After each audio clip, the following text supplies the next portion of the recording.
What's up, nerds? It's your boy, the OGGM, coming to you live. I'm very tired and out of it this morning. I'm not sure why. But it is a beautiful spring morning here on the sunny Southern California coast of Ventura, California. So I can't complain too much, right? Though there's a 44% chance of rain. So I will complain anyways, because that's what I do. And it's time to take a look at all the tabletop role-playing game physical product, physical stuff, physical swag that should be, might be, hopefully is on the shelves of your friendly local game store. That is, if you live in a town that has a friendly local game store that actually supports role-playing, or you're like me and live within 20 minutes of over a dozen tabletop role-playing game stores, none of whom actively support role-playing, but I'm not bitter. Call your friendly local game store ahead of time and make sure these products are in stock. And then when you get there, tell them the OGGM sent you. And they'll look at you all confused because they don't know who I am. But then they'll go, you should probably subscribe to his YouTube page and support him by buying his merch on Big Geek Emporium. First off, I'm already excited. It's Harn. Whenever I see Harn love, there's a small little place in the far, far corner of my heart that still has a smidgen of joy that, smiles a little whenever I see a little love for Harn.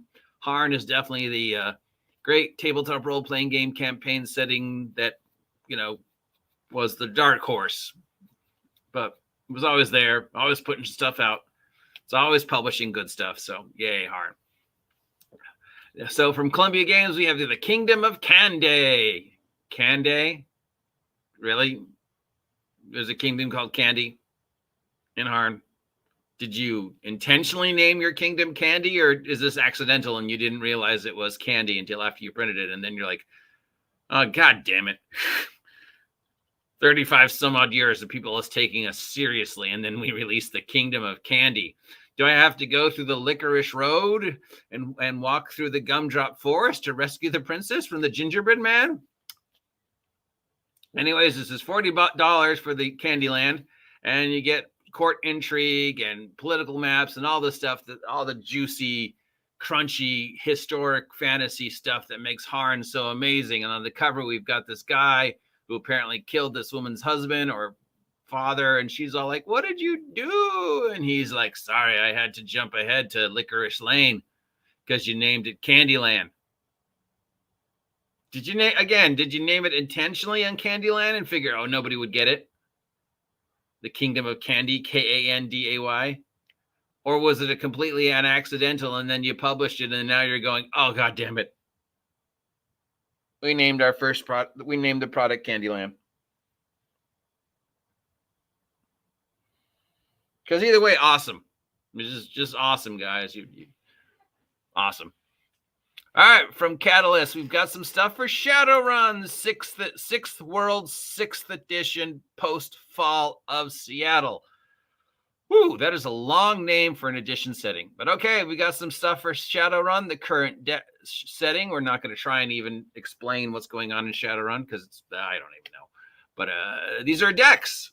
So they are each running about $14. And then we've got a adventure for $50. So the decks contain stuff for the system because they use cards now, I guess. We've got a Deckard/Hacker deck, which comes with all sorts of things for running computer hacking scenarios.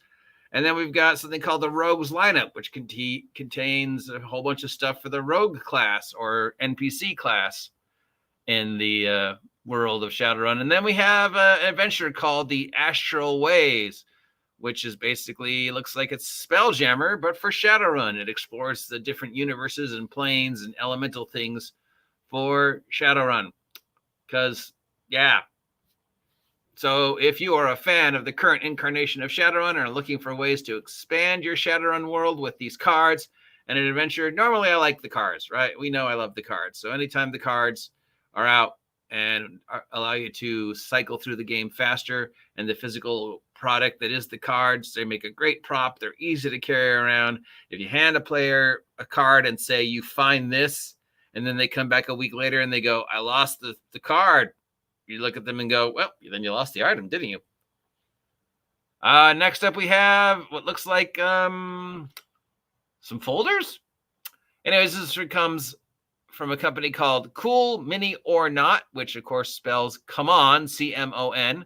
We have Adventure Journal 1, Golden Age, Adventure Journal 2, Jolly Roger, and Adventure Journal 3, Voyage Extraordinaires, and Adventure Journal 4, What If? What If? You apparently are not aware of the fact that there is a very popular Marvel Comics title called What If. The journals are all $50, and What If is $40. Broken Compass is inspired by great movies and games of the genre, from The Mummy to Uncharted, passing through Indiana Jones and Tomb Raiders. You play men and women of action traveling the world to face the challenges found in the great cities and wild and unwelcome lands. Adventurers risk their lives every day, driven by the will to discover. So we have each of these are episodes. And ready to play episodes. Golden Age sets the characters in the Golden Age of the 30s. Jolly Rogers covers adventures in the Caribbean Sea during the Golden Age of piracy. Voyages Extraordinaire takes inspiration from the Jules Verne classics like Journey to the Center of the Earth, and it includes new rules for managing adventures. And then What If is a spin-off that molds the Broken Compass with techniques and tools to create house rules and create different gaming experiences tailored for a variety of settings. So it's a rule book telling you how to make up your own rules. So I guess this is for Broken Compass, which is a semi-modern day pulp action adventure kind of thing. I don't know. It's an adventure role-playing game inspired by great movies and games in the genre, from The Mummy all the way to Uncharted, passing through Indiana Jones and Tomb Raider. So you play adventurers in search of great treasure. So yeah, pulp action Indiana Jones style role-playing games with multiple campaign settings. So sort of a timey-wimey. Here you could play, Golden Age, pre-World War I. You could play pirates. You could play the Jules Verne. Basically, it's modern day extended. I don't know what genre you would call Indiana Jones. Pulp action with a little touch of magic. So yeah. From Joshua Justice, we have for Mothership. Wow, that's a name I haven't said in like 3 weeks. We have alternate classes from the Hecate sector. This is a soft color zine. It's $7. It gives you more new stuff for Mothership, including new classes and new stuff about a sector that this guy has created. So he's continuing to expand upon his campaign setting for his Mothership game. Yay, Mothership, the tabletop role-playing game of the year that should have been, considering how many people have hacked it and made stuff for it. But wow, it's been like 3 weeks since we've heard that name mentioned. So is Mothership finally losing its popularity? I mean, inevitably it would have to. From Renegade Game Studios, we have Liminal Casebook. This is for Liminal. Really? Somebody made Liminal the role-playing game? Yep, you did. There's more to the world than most of us know. Academic wizards and gutter mages, vampires and werewolves, men in black working for secret religions, orders. Okay, you understand that that's not what Liminal is about, right? I just watched a documentary last night on Liminal, as best as somebody could explain it. And it has nothing to do with magic or vampires or werewolves. It's more about, I don't know how to describe it. The Liminal is the state of passing between one thing and another. And the guy explained it at the beginning of the documentary, which is still really hard to follow because Liminal is just such a new thing. And it's just sort of hard to put in words. It's like coming upon an empty gas station in the middle of the night. And the only light for as far as you can see is coming from the gas station. You pull up to the gas station, and the gas station represents the border between where you're coming from and where you're going to. And everything else around it is just that empty space and that sensation. That is, as best as this documentary could describe, what liminal and liminal horror is. It is that sense of abandonment, that sense of something is behind you, and you have an unforeseen future ahead of you, but everything else is just sort of this unknown sameness, this perfect darkness everywhere you look. And then one little island represents the hidden world of everything before you got to the gas station that's behind you, and everything after the gas station that's ahead of you. And that is how they sort of describe the liminal experience, the backrooms experience. If you're not familiar with the backrooms creepypasta, liminal horror, the liminal movement in art and fiction, that's probably okay because it's pretty recent, and it's very weird. It's very interesting. It's very weird. It kind of follows the kind of stuff I'm into anyways. That whole beautiful melancholy, that whole longing of emptiness, the whole horror of familiarity and yet different, like looking down a long office hallway and all these doors are exactly the same and it just looks like it goes on forever. Yeah, that's the best way I can describe liminal. But Modifius has decided to use liminal as a setting for a modern day horror Vampire the Masquerade style game they're making. And they've made a sample for it. So this is from Modifius and Renegade. It's got $41 and it brings you 14 new adventures set in the world of liminal, featuring werewolves and vampires and psychics and typical modern day urban horror fantasy, Dresden Files, Vampire the Masquerade kind of stuff, which again has absolutely nothing to do with liminal. But I guess liminal's the new punk.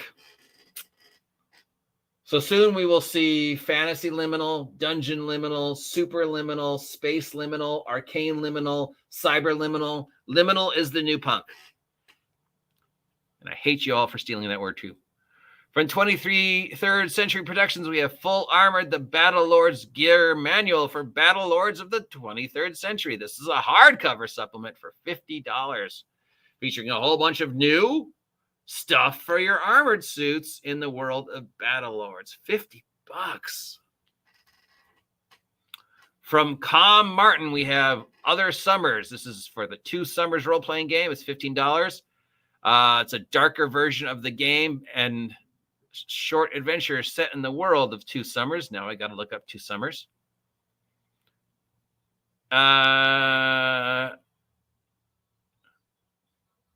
So basically, it's small town Stephen King horror. The writer describes it as you're playing characters in two different time periods as teenagers in the 1990s, living an unforgettable adventure, and as adults in their 30s, coming back to the same place and realizing the adventure is not over. So it's basically the plot for it, and you've turned it into a role-playing / party game.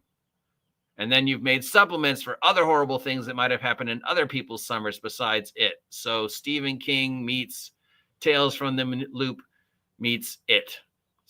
Hey guys, let's take the plot of it and turn it into a role-playing party game. From Gallant Knight Games, we have Mecha and Monsters Evolved. This is a hardcover rule book for $40. Player characters are giant, stompy robots defending civilization from awakened monsters and bizarre deep space hybrids and more. So basically, you're either giant robot pilots or you're actually playing just the giant robot, and you just go around playing either a mecha or a kaiju, stomping cities and defending the Earth from things. So if you ever wanted to do a Pacific Rim / giant robot / Gundam campaign, here we go. And this is, since it's Gallant Knight, I think it probably uses the Teeny D6 system, but let's double check. Yep, it does use the Teeny D6 system. So, and this is a previous product that now they have expanded upon. So just in time for Godzilla vs. Kong 2 and the new Gamera anime that's coming out. But who doesn't love giant robots stomping the heck out of giant monsters?